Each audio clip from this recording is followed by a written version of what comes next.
So I get this question quite often. Why are there so many people who are homeless right now? And I think really we should set the stage with like, what is homelessness? And so homelessness is someone that is living in a tent, living in a vehicle or a trailer, living in a place that's really not meant for human habitation. And that could also be couch surfing or being doubled up in housing. And really, the main reason why there are so many people that are homeless is there's just not enough housing in Clark County for folks to live. So for someone working minimum wage, 40 hours a week, full time, in order for them to spend no more than 30% of their income towards housing, they would need their rent to be around $750 a month. Unfortunately, in the Clark County community right now, the average rent for a one-bedroom is $1,500. So that would mean that someone would pretty much need to work 80 hours a week to afford a one-bedroom apartment in our community. So that equates to roughly $60,000 in salary to afford a one-bedroom apartment in our community. One of the big struggles is, we can place people into emergency shelters and temporary housing.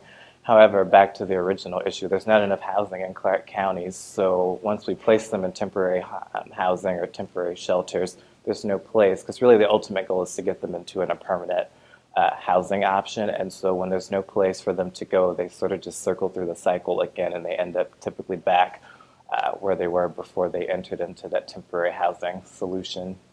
I would say another factor that's led to an increase in homelessness in our community is the pandemic. A lot of folks experienced job insecurity during that time, and some of the metrics that we have found that in 2022, a lot of folks that touched our homeless response system, this was their first time experiencing homelessness, which shows that there's just new people falling into homelessness in our community.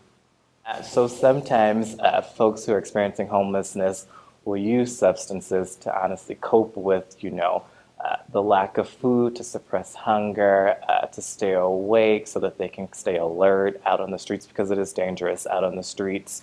And so a lot of times substance abuse is really a coping mechanism for folks experiencing homelessness and not the cause of why they ended up in homelessness. And I think there's a statistic that shows that most people in our community are one traumatic event away from becoming homeless. So you could be living, rent to rent, paycheck to paycheck, and then, a car breakdown or, a medical issue comes up, and that could be the trigger that puts you into homelessness.